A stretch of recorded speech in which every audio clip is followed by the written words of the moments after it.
하겠습니다. 우리 시간 함께 말씀을 보도록 하겠습니다.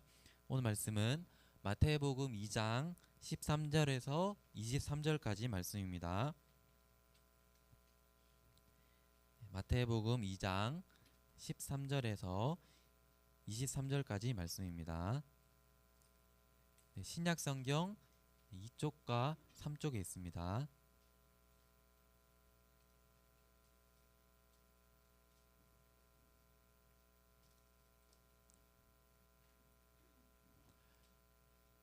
신약 성경 2쪽과 3쪽에 있습니다. 혹시 선생님 그 PPT 넘기는 리모컨 좀 갖다 주시면 감사하겠습니다. 우리 제가 말씀 한 절씩 교독해서 읽고 마지막 절은 함께 읽도록 하겠습니다. 제가 먼저 읽겠습니다. 그들이 떠난 후에 주의 사자가 요셉에게 현몽하여 이르되 헤롯이 아기를 찾아 죽이려 하니 일어나 아기와 그의 어머니를 데리고 애굽으로 피하여 내가 내게 이르기까지 거기 있으라 하시니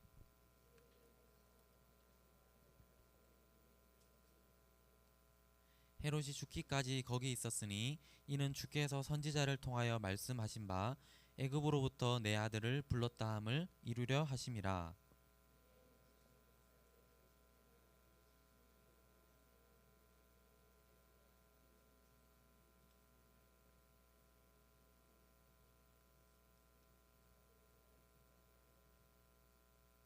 이에 선지자 예레미야를 통하여 말씀하신 바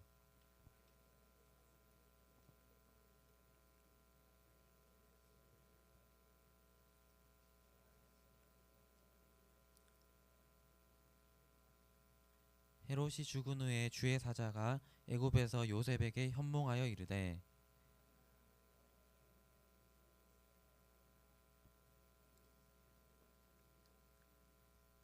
요셉이 일어나 아기와 그의 어머니를 데리고 이스라엘 땅으로 들어가니라.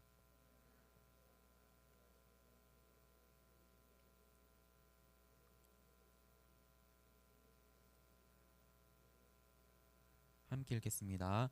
나사렛이란 동네에 가서 사니 이는 선지자로 하신 말씀에 나사렛 사람이라 칭하리라 하심을 이루려 함이러라. 아멘. 네, 오늘은 애굽, 출애굽, 나사렛이란 제목으로 말씀을 나누어 보겠습니다. 여러분, 우리가 이 땅을 잘 살아가기 위해서는 꼭 해야 하는 질문이 있어요. Who am I? 어떤 뜻일까요? 나는 누구인가요? 라는 뜻이죠. 나는 누구인가요? 라는 이 질문에 대한 답이 바로 정체성입니다. 정체성. 정체성은 내가 누구인지를 보여주는 것, 내가 누구인지를 알려주는 것이에요. 여러분, 우리의 정체성은 무엇입니까? 우리의 정체성은 예수님을 믿고 예수님을 따라가는 그리스도인이에요. 나는 그리스도인이야. 나는 하나님께 사랑받는 존재야. 나는 하나님의 백성이야. 라는 이러한 분명한 정체성이 우리에게 필요합니다. 오늘 말씀을 통해서 우리의 정체성을 깨닫게 되는 그런 은혜가 저와 여러분에게 있기를 간절히 소망합니다. 오늘 말씀의 주인공은 아기 예수님이에요.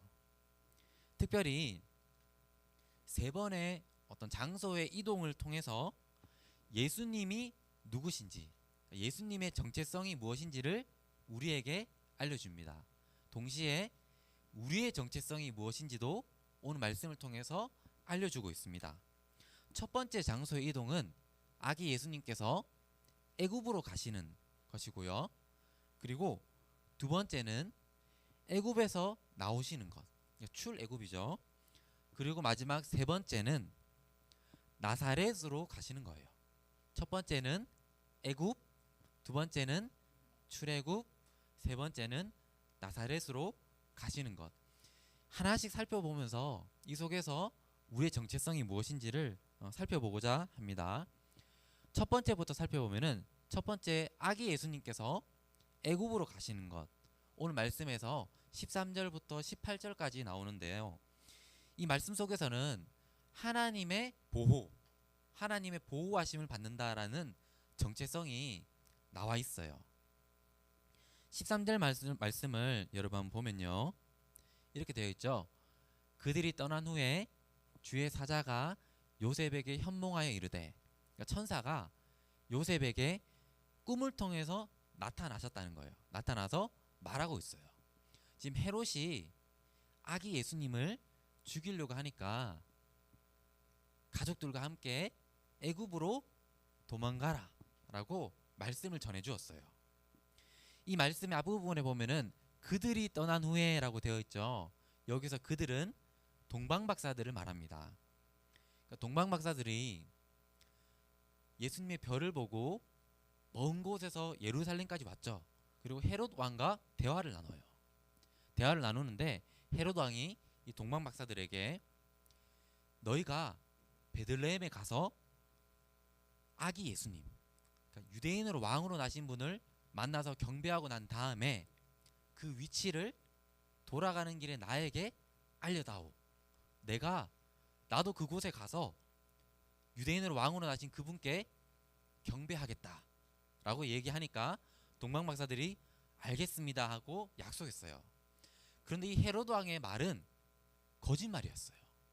이 헤롯 왕은 음모를 가지고 있었는데 예수님이 태어나신 위치를 알게 된 이후에 그 예수님을 죽이려고 하는 그런 음모를 가지고 있었어요. 이 헤롯은 아주 교묘한 사람이었는데요. 여러분 지도를 보면은 지도 보이죠? 저쪽에 이제 파란색으로 된 이 도로거든요. 도로인데 이 동방박사들은 아마 한 이쯤에 있는 바벨론에서 왔던 걸로 추정해요. 근데 저 위에 있는 파란색 도로를 따라서 내려와서 이쪽으로 내려온 거죠. 여기가 예루살렘입니다. 여기가 예루살렘이고 여기가 베들레헴이에요. 근데 동방박사들이 이렇게 내려왔는데 이제 헤롯을 만난 거죠. 헤롯을 만났는데 헤롯은 동방박사들이 밑에 있는 베들레헴 갔다가 다시 돌아가려면 이 도로를 따라서 다시 올라가야 되잖아요. 이것을 알고 있었어요. 그래서 동방박사들이 다시 이제 돌아갈 때 예루살렘 들릴 테니까 그때 나에게 그 예수님 위치를 알려달라라고 얘기했던 거예요. 그런데 동방박사들이 저 베들레헴에서 이제 예수님께 경배하고 난 다음에 그 베들레헴 숙소에서 잠을 잤는데 그때 꿈에서 천사가 나타나서 알려줬어요. 지금 헤롯이 음모를 꾸미고 있다. 그러니까 너희는 헤롯을 만나지 말고 다른 길로 돌아서 가라 라고 알려줬어요. 그리고 동방박사들은 이렇게 올라가면 제일 빠르죠. 제일 빠른데 일로 가지 않고 이렇게 완전 둘러서 이렇게 이 길을 따라서 가게 됩니다. 그러니까 알려주신 거죠. 하나님께서. 그리고 이어서 13절 말씀 보면은 그들이 떠난 후에 우리가 읽었죠. 여기서 그들은 동방박사들이라고 얘기했습니다. 그러니까 동방박사들이 예루살렘으로 가지 않고 남쪽을 통해서 떠난 후에 하나님께서 이제 천사를 통해서 요셉에게 다시 꿈을 통해서 알려주세요. 헤롯이 아기를 찾아서 죽이려고 하니까 얼른 애굽으로 도망가라 알려주었죠. 그러니까 헤롯은 예루살렘에서 계속 기다리고 있었어요. 동방박사들이 오기를 기다리고 있었는데 박사들이 오지 않자 자신이 속았다는 것을 깨닫고는 몹시 화가 났어요. 그래서 저 베들레헴에 있는 2살 아래에 있는 남자 아기들을 다 죽여라 라고 명령하고 아마 이때 죽은 남자 아기의 그 숫자가 한 20명 정도라고 추정하고 있어요. 그러니까 헤롯은 아주 교묘하고 잔인한 사람이었죠. 그러니까 하나님께서 이 아기 예수님을 보호하기 위해서 꿈에 나타나셔서 요셉과 함께 예수님을 애굽으로 도망가게 하셨다는 거예요. 그러니까 아기 예수님을 보호하셨다는 거죠. 이와 비슷한 어떤 이야기가 구약 성경에도 나오는데요. 야곱 가족들의 이야기에 나옵니다. 야곱은 한 70명 정도의 가족들과 함께 이렇게 살고 있었는데 어느 날 그 땅 가운데 아주 심한 가뭄이 들었어요. 그래서 이 가뭄이 어찌나 심하든지 이제는 굶어서 죽을 수밖에 없는 그런 상황이었어요. 그런데 그때 저기 애굽에는 먹을 것이 있다라는 소문을 듣고 이제 자신의 그 아들들을 보내죠. 그런데 그곳에 가보니까 자신이 죽었다고 생각했던 아들인 요셉이 총리가 되어 있었던 거예요. 그러니까 이제 하나님의 놀라운 섭리죠. 하나님의 놀라운 섭리로 이 야곱의 가족들이 극심한 가뭄을 맞았는데 애굽으로 가게 되었고 이 가뭄에서 벗어나게 된 거예요. 그러니까 하나님의 보호하심을 누리게 되었다는 거예요. 여러분, 야곱의 가족들이 이 극심한 가뭄에서 애굽으로 감으로써 보호를 받았고, 아기 예수님께서 이 헤롯 왕의 음모를 피해서 애굽으로 감으로써 또 보호를 받았죠. 이처럼 하나님은 예수님 믿는 사람을, 예수 믿는 저와 여러분들을 보호해 주십니다. 여러분 믿으시나요? 하나님은 예수님 믿는 사람을 보호해 주세요. 그래서 하나님은 우리의 요새이시고 피난처이시다 라고 고백하는 거예요. 그런데 이 말을 조금 다르게 생각해 보면요, 여러분, 우리가 하나님의 보호를 받는다는 것은 우리를 공격하는 어떤 적이 있다는 것이죠. 우리를 공격하는 적이 있어요. 누구일까요? 사단입니다. 사단은 헤롯 왕처럼 아주 교묘하게 우리를 속이고 우리를 공격해요. 그 목적은 우리가 하나님을 떠나도록, 우리가 하나님의 은혜를 받지 못하도록 하는 게 목적이에요. 지금도 사단은 우리를 공격하는데, 지금 사단이 우리를 공격하는 중요한 전략 중에 하나가 바로 문화를 통해서 공격하는 거예요. 여러분, 우리가 아주 가까이 하고 있는 스마트폰, 유튜브, 그리고 뮤직비디오, 영화, TV의 광고, 또 다양한 프로그램, 이런 문화들을 통해서 사단은 우리가 알 수 없지만, 쉽게 알아차릴 수 없지만 아주 교묘하게 우리를 공격해서 우리가 하나님 믿지 못하도록, 하나님의 은혜를 떠나도록 만든다는 거예요. 그래서 우리는 정말 깨어 있어야 합니다. 깨어 있어야 하는데, 그때 우리가 또 기억해야 할 것이 무엇이냐면, 하나님께서 우리가 공격받도록 내버려 두지 않는다는 거예요. 우리가 이 땅에서 끝까지 믿음을 잘 지키고 살아갈 수 있도록 하나님은 우리를 보호해 주십니다. 하나님 예수 믿는 자를 끝까지 믿음을 가지고 살아갈 수 있도록 보호해 주신다는 거예요. 우리가 이 하나님의 보호를 굳게 믿고 살아갈 수 있으면 좋겠습니다. 그리고 두 번째는요, 이제 출애굽인데요. 출애굽. 아기 예수님께서 이제 애굽에 있다가 이제 애굽을 나오시는 거죠. 19절부터 21절까지의 말씀인데, 여기에서는 영혼 구원의 정체성을 발견할 수 있어요. 마태복음 2장 20절 말씀을 보면은, 이제 예수님께서 헤롯에 있었는데 시간이 지나서 헤롯이 죽게 됩니다. 죽고 난 다음에 2장 20절 말씀에 다시 천사가 요셉에게 나타나서 말씀을 주어요. 일어나 아기와 그의 어머니를 데리고 이스라엘 땅으로 가라. 아기의 목숨을 찾던 자들이 죽었느니라. 그래서 이 말씀을 주시죠. 그래서 요셉은 이제 아기 예수님과 마리아를 데리고 이제 이스라엘로 가게 돼요. 애굽을 나와서 이스라엘로 가게 되는 거예요. 왜 하나님께서 천사를 통해서 계속 애굽에 사는 것이 아니라 이스라엘로 가라 라는 말씀을 주셨을까요? 그것은 예수님께서 이스라엘에서 하셔야 할 가장 중요한 일이 있었기 때문이에요. 그것이 무엇이냐면, 저와 여러분을 대신해서, 그리고 이 땅에 하나님의 백성을 대신해서 예수님이 십자가에 달려 죽으시고 우리의 영혼을 구원하는 일이에요. 여러분, 예수님께서는 애굽에 계속 계시지 않았죠. 이스라엘로 갔어요. 그것은 영혼 구원을 위해서 갔다는 거예요. 그런데 이 말씀과 아주 비슷한 말씀이 이제 출애굽기 4장 19절 말씀, 하나님께서 모세에게 주셨던 말씀에 나오는데, 우리 앞에 나와 있죠. 밑에 있는 말씀 우리 함께 한번 읽어볼까요? 시작. 여호와께서 미디안에서 모세에게 이르시되 애굽으로 돌아가라. 내 목숨을 노리던 자가 다 죽었느니라. 비싼 말씀을 주셨어요. 그러니까 모세는 우리가 알고 있듯이 애굽의 왕자로 40년을 살았고, 애굽에서 쫓겨난 다음에 미디안 광야에서 또 40년 살았어요. 근데 모세가 한 80살쯤 되었을 때 하나님께서 이 출애굽기 4장 19절 말씀을 모세에게 주셨던 거예요. 모세야, 다시 애굽으로 가서 지금 애굽의 압제 안에 있는 그 이스라엘을 구원해내라라는 그 명령을 주신 거죠. 그러니까 모세가 이 애굽의 압제에 있는 이스라엘을 구원하기 위해서 애굽으로 갔고 이스라엘을 구원해냈어요. 그리고 예수님은 저와 여러분 하나님의 백성을 구원하기 위해서 이스라엘로 갔죠. 여러분, 예수님께서 이 영혼 구원의 그 사명을 감당하기 위해서 애굽에 계속 계시지 않고 이스라엘로 갔다는 거예요. 이것은 우리가 해야 할 가장 중요한 일을 알려줍니다. 우리의 정체성을 알려주는데, 우리의 가장 중요한 정체성은 예수님처럼 영혼을 구원하는 일이에요. 여러분, 예수님께서 애굽에서 이스라엘로 갔죠. 하나님께서는 동일하게 우리를 어떤 곳으로, 우리가 있어야 할 곳으로 보내세요. 여러분들이 지금 있는 학교와 그리고 반, 그리고 여러분들이 만나고 있는 반의 친구들, 그냥 우연히 만난 것이 아니에요. 하나님께서 우리가 있어야 할 곳으로 보내주시는데 우리는 알아야 돼요.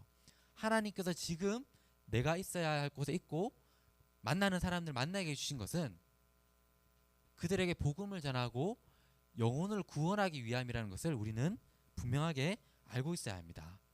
그래서 우리가 이 사명을 잘 감당하는 우리 초등부가 되었으면 좋겠습니다. 그리고 마지막 이제 세 번째는요, 이제 나사렛으로 가요. 나사렛으로 이동하는데, 여기에서는 낮은 곳을 향하여 가는 그런 정체성을 발견할 수 있습니다.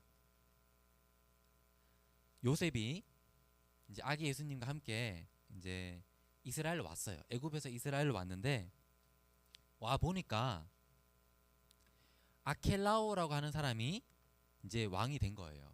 이 아켈라오는 헤롯의 아들이었는데 헤롯처럼 악한 사람이었어요. 잔인한 사람이었어요. 그러니까 아켈라오가 왕이 된 것을 요셉이 보고는 무서운 거예요. 또 아기 예수님을 죽이려고 할까봐 무서워하고 있는데, 그때 또 꿈을 통해서 하나님께서 그러면 저 북쪽에 있는 갈릴리 지방으로 가서 나사렛이라는 마을에 가서 살아라 라는 말씀을 전달해 주셨어요. 요셉이 이렇게 이제 꿈을 꾸었는데 나사렛으로 가라 라는 말씀을 들은 거예요. 여러분, 예수님께서 이 나사렛이란 마을에서 사셨다라는 것은 굉장히 충격적인 일이에요. 예수님은 왕으로 오셨죠. 왕으로 오셨는데 어떤 큰 도시, 아니면 예루살렘 같은 어떤 수도, 화려한 곳이 아니라 나사렛은 갈릴리 지방 안에 있는 약 500명 정도가 살고 있는 어떤 작은 마을이었어요. 이런 작은 마을에 왕이 산다는 것은 되게 충격적인 일이었어요. 또한 이 나사렛은 당시 사람들에게 무시받는 그런 마을이었어요. 이것을 보여주는 일이 있었는데, 예수님께서 처음에 이제 제자들을 이렇게 불렀을 때 빌립이라는 제자를 불렀어요.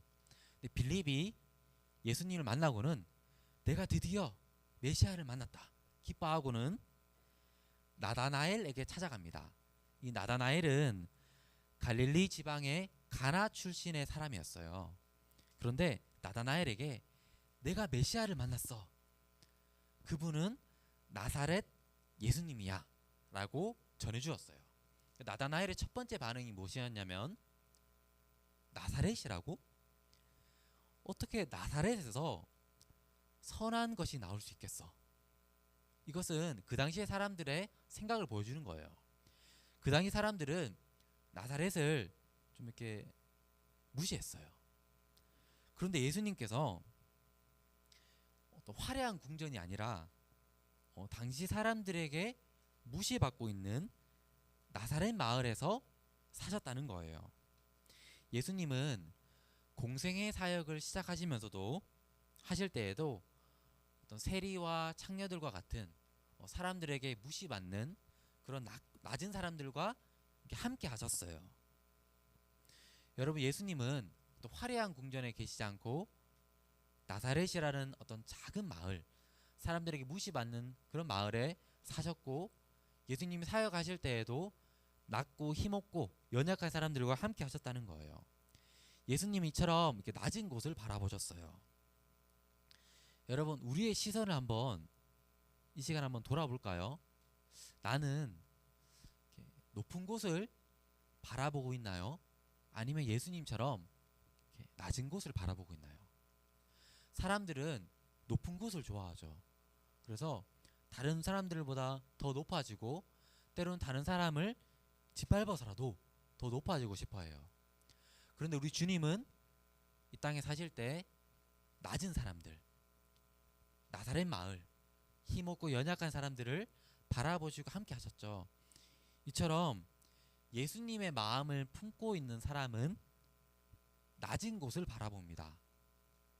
사랑하는 여러분, 여러분이 속해 있는 학교와 또 반에 있는 친구들 중에서 어려움에 처해 있는 사람들, 어려움에 처해 있는 친구들, 힘들어하고 있는 친구들 있을 거예요. 우리가 예수님의 마음을 품은 사람이라면 낮은 사람들과 함께하는 거예요. 말씀을 정리해 보겠습니다.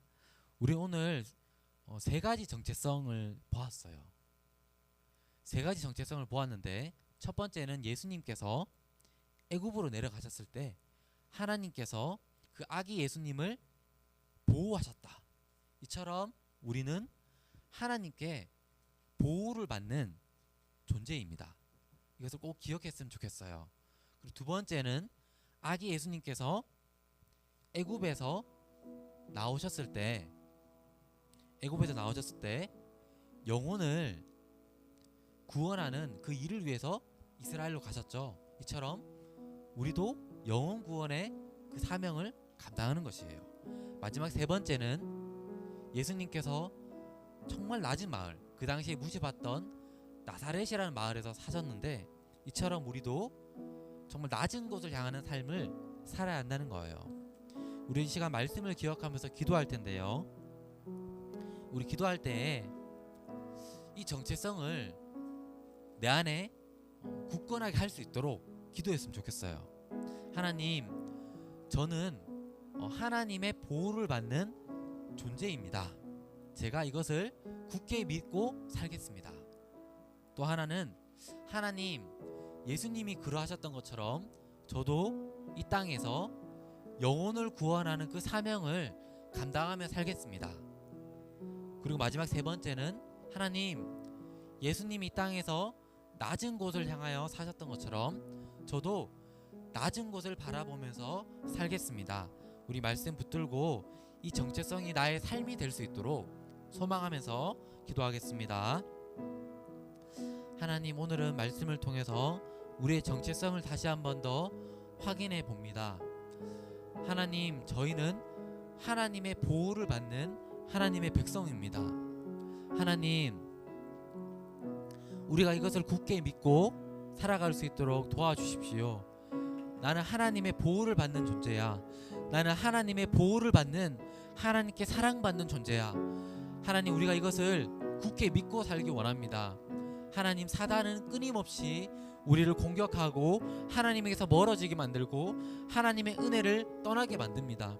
하지만 그럼에도 불구하고 우리에게는 하나님의 보호하심이 있습니다. 하나님, 우리가 이것을 굳게 믿을 수 있도록 도와주시옵소서. 하나님, 우리에게 사명을 주셨습니다. 영혼 구원의 사명을 주셨습니다.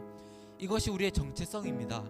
주님, 우리가 만나는 사람들, 우리가 삶 속에서 만나는 사람들, 그냥 흘려보내는 것이 아니라, 그냥 우연히 만난다고 생각하는 것이 아니라, 주님이 만나게 해주신 사람들이니까 우리가 그들에게 복음을 전하고 영혼 구원의 이 정체성, 이 사명을 감당하며 살아가는 우리가 될 수 있도록, 우리 아이들 될 수 있도록 도와주시옵소서.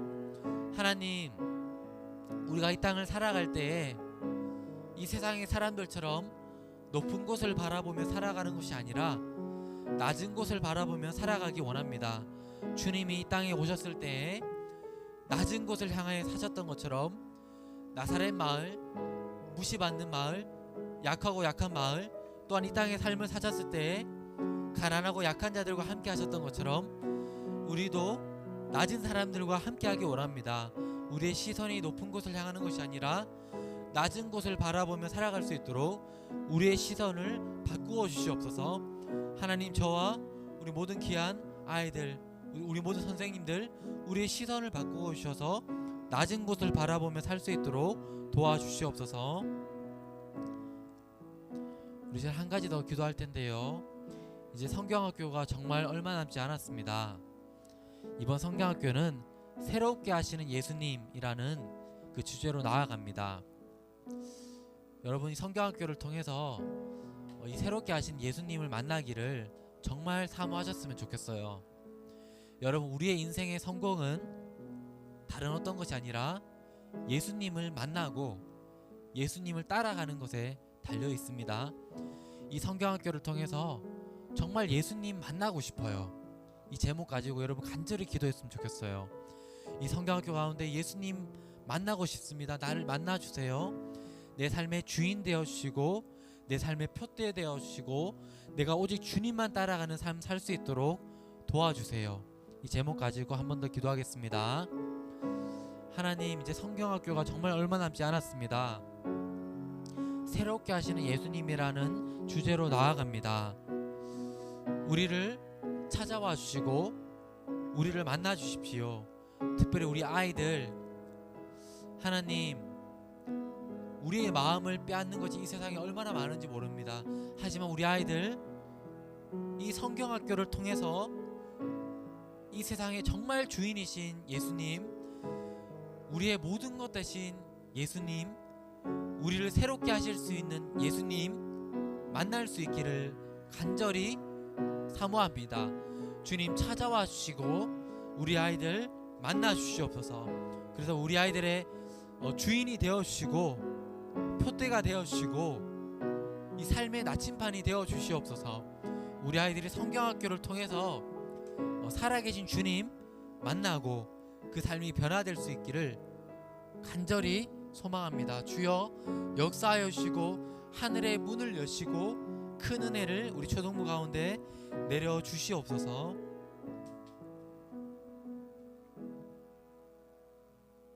하나님, 감사합니다. 오늘은 말씀을 통해서 우리의 정체성을 다시 한번 확인해 봅니다.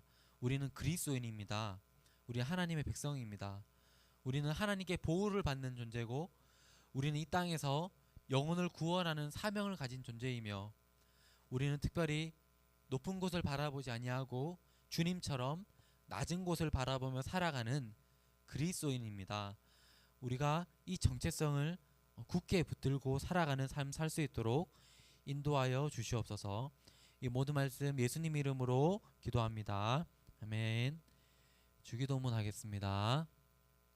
하늘에 계신 우리 아버지여, 이름이 거룩히 여김을 받으시오며 나라의 임하옵시며 뜻이 하늘에서 이룬 것 같이 땅에서도 이루어지이다. 오늘날 우리에게 일용할 양식을 주옵시고 우리가 우리에게 죄 지은 자를 사하여 준 것 같이 우리 죄를 사하여 주옵시고 우리를 시험에 들게 하지 마옵시고 다만 악에서 구하옵소서. 대개 나라와 권세와 영광이 아버지께 영원히 있사옵나이다. 아멘.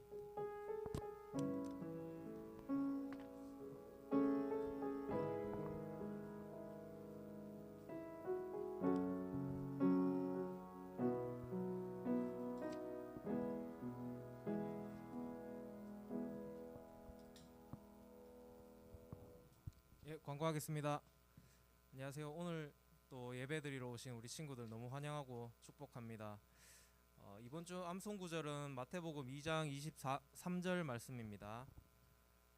그리고 7월 22일, 24일 무박 3일로 초등부 여름 성경학교 있습니다. 기도로 우리 여름 성경학교 준비하면 좋겠습니다. 6월 암송 한 친구들 지금 호명하는 순서대로 좀 나와주세요. 김주화, 박하준, 박건, 박하율, 변율.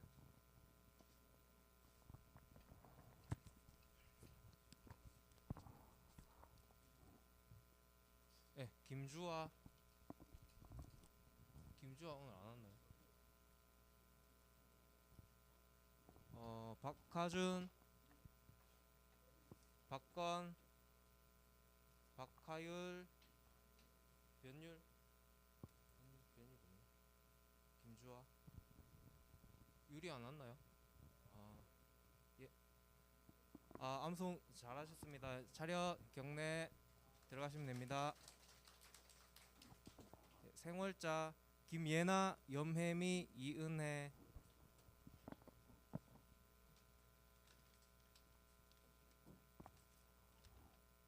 예, 은혜, 혜미, 예, 예나. 예, 잠깐만요. 뽑기도 해야 되기 때문에 하나씩 뽑게 해주세요. 예, 은혜 20달란트. 예. 한 번 더. 뭐야? 10달란트. 10달란트에 한 번 더. 오, 25달란트. 그럼 총 40달란트죠?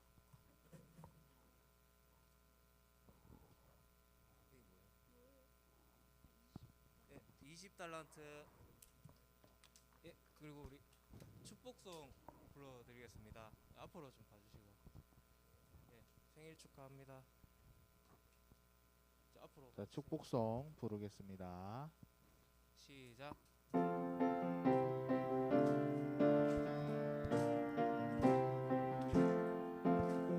기쁜 날, 좋은 날, 우리에게 친구들을 보내주신 날, 축하해요, 축하해요, 축하해요. 생일 다시 한 번 더 기쁜 날, 기쁜 날, 좋은 날, 우리에게 친구들을 보내주신 날, 축하해요, 축하해요, 축하해요.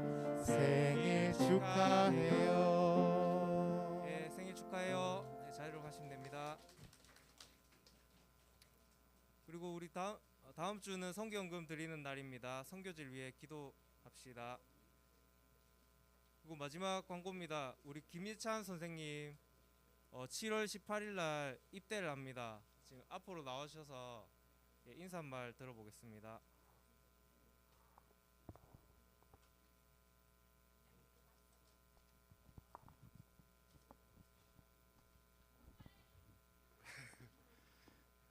친구들 안녕. 김혜자 선생님이에요. 지금 감기 걸려가지고 말 많이 못하는데 다음 주 이제 입다하고 아까 말한 것처럼 이제 삭발도 하고 이제 군대 가는데 이제 몸 안 다치고 이제 갔다 오길 저도 바라고요. 초등부 친구들 잘 있었으면 좋겠고 한번 편지 쓸 테니까 네, 잘 갔다 오겠습니다. 네, 감사합니다. 예, 우리 축복성 한번 불러드리겠습니다. 우리 선생님 같은 건강한 청년들이 1년 반 동안 귀중한 시간 동안 또 입대해서 우리나라를 지켜주는 거니까 그래서 우리가 편하게 있는 것 같습니다. 정말 잘 갔다 오라고 인사해 주시고 축복해 드리겠습니다. 기도. 예. 축복성 우리 없나요?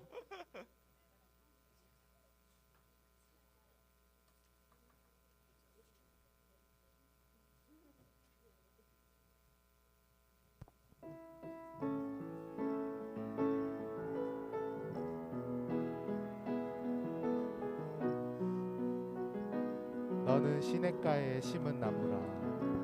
너는 시냇가에 심은 나무라. 하나님의 사랑아 믿음 뿌리 내리고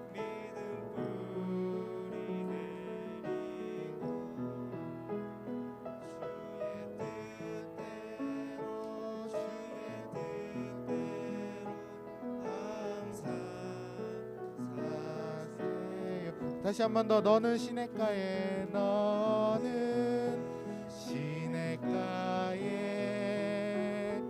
심은 나무라.